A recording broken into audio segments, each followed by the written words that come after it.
नमस्कार दोस्तों, मैं श्वेता आपका इस new beginning audio book channel पर स्वागत करती हूँ। आशा करती हूँ कि आप सभी अच्छे होंगे।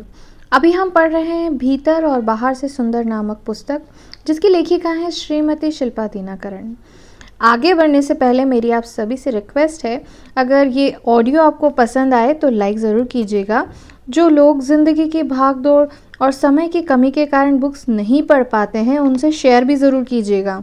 और हाँ, सब्सक्राइब करना ना भूलें, जिससे आप किसी भी पार्ट को मिस ना करें। तो आइए आगे पढ़ते हैं। शांति का फल। शांत रह, थम जा। मरकुस सुसमाचार 4 अध्याय 39 पद। इस परिस्थिति की कल्पना करें कि मध्य रात्रि है और शिष्य यीशु के साथ नाव में है। शिष्य यीशु को हर समय अपने साथ पाकर आशीषित थे। वे उसके साथ खाते थे, चलते थे और सोते थे। यही उस रात भी हुआ और यीशु नाव के एक किनारे पर तकिया लगाकर सो रहे थे। शिष्य उसकी संगति से खुश थे। यद्यपि वह सो रहे थे, अचानक नाव हिलने और डुलने लगी और शिष्य चिल्लाने लगे। वे घबरा गए, सोचने लगे कि यीशु को उनकी कोई चिंता नहीं है। उस समय यीशु उठे, उन्होंने आंधी को डांटा और ये शब्द कहे, शांत हो जा और थम जा। दूसरे शब्दों में उसने तूफान से कहा, उनसे बोलकर उन्हें मत डर, जो भी है मुझसे कह, ये मेरे बच्चे हैं। और तुरंत लहरें थम गई, सब शांत हो गया और प्रशांति व आराम आ गया। प्रभु इस प्रकार की शांति आपको देता है जब वह आपके जीवन की सारी समस्याओं के ऊपर आज्ञा को देता है। जब आप पूरी तरह से प्रशांति से भर जाएंगे और वही आप आसपास के लोगों को दर्शा सकेंगे। आप अपने घर पर, आपके कार्यस्थल पर, आपके अध्ययन के स्थल पर या कुछ खरीदने या किसी काम से बाहर जाते समय भी शांति बनाए रखेंगे। क्या आपने 1914 के बड़े दिन के युद्ध विराम के बारे में सुना है? इसकी पहल पोप बेनेडिक्ट द्वारा की गई थी। विश्व युद्ध 1 के दौरान पोप ने सैन्य दलों के बीच बड़े दिन को मनाने का एक अस्थायी युद्ध विराम का सुझाव दिया। युद्ध को आरंभ हुए केवल 5 महीने हुए थे। लोग अभी भी लड़ रहे थे और एक दूसरे को मार रहे थे। पर बड़े दिन पर सुबह जर्मनी के कुछ सैनिक अपनी खाइयों में से निकलकर और मोमबत्ती लगाने लगे।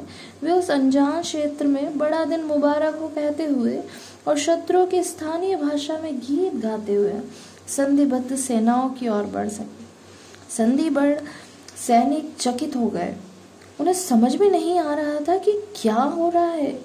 उन्होंने अपने गीत गाना शुरू कर दिया, पर जब उन्होंने देखा कि जर्मनी के सैनिक निरस्त्र हैं, वे भी अपनी खाइयों में से बाहर आ गए, हाथ मिलाने लगे और उन्होंने एक दूसरे को उपहार और केक भी दिए।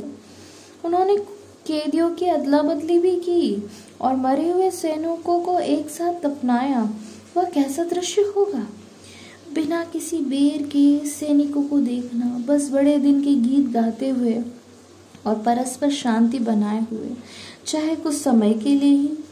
बड़े दिन और मसीही यही विशेषता है।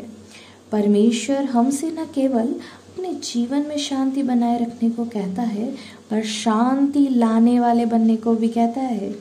जी हाँ, इस संसार में ऐसा करना कठिन है और बाइबल भी हमें बताती है कि यह कठिन है। फिर भी प्रभु हमें हमारे आसपास के लोगों के साथ शांति पूर्वक रहने का प्रयत्न करने को कहता है। रोमियो के 12वें अध्याय 18वें पद में हमें बताते हैं, जहाँ तक तुमसे बन पड़े सबके साथ यथासंभव शांति पूर्वक रहो। हो सकता है कि आप कभी कभी अपने भविष्य के विषय में चिंतित हो जाते हो। मैं क्या अध्ययन करूं, मैं कहाँ काम करूं, मैं किससे विवाह करूं, मैं अपने कर्ज को कैसे चुकाऊंगा आदि। ये विचार आपकी शांति को भंग कर देते हैं। पर हमेशा याद रखें कि परमेश्वर नियंत्रण रखता है। आपका भविष्य उसके हाथ में है। जैसे यह गीत कहता है, पूरा संसार उसी के हाथों में है। जब हम विश्वास रखते हैं, उसकी शांति हमारे हृदय को भर देगी। ऐसी बातों में ना फंस जाएं जो आपके जीवन की शांति को भंग करती हो। उन बातों के विषय में चिंतित ना हो जो लोग आपके लिए आपके पीठ पीछे बोलते हैं। जब आप परमेश्वर की शांति से भरे होंगे तो कोई भी चीज़ आपके जीवन की शांति को भंग नहीं कर पाएगी। अपने जीवन भर मुस्कुराते रहे। मदर टेरेसा ने सही कहा था कि शांति हमेशा एक मुस्कुराहट से आरंभ होती है।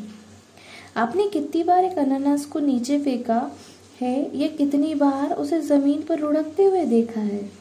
बाहर चाहे कुछ भी हो, वह फल अंदर से हमेशा ताज़ा और स्वादिष्ट रहता है। यह मुझे भी बहुत अच्छा लगता है, चाहे जीवन में कुछ भी घटे और चाहे आप किसी भी परिस्थिति का सामना करें। जब आप प्रभु के आत्मा से भरे होते हैं, आप प्रभु की शांति से भरे रहेंगे और कोई भी चीज़ आपको हिला नहीं सकेगी। प्रभु आप सभी को आशीष देवे।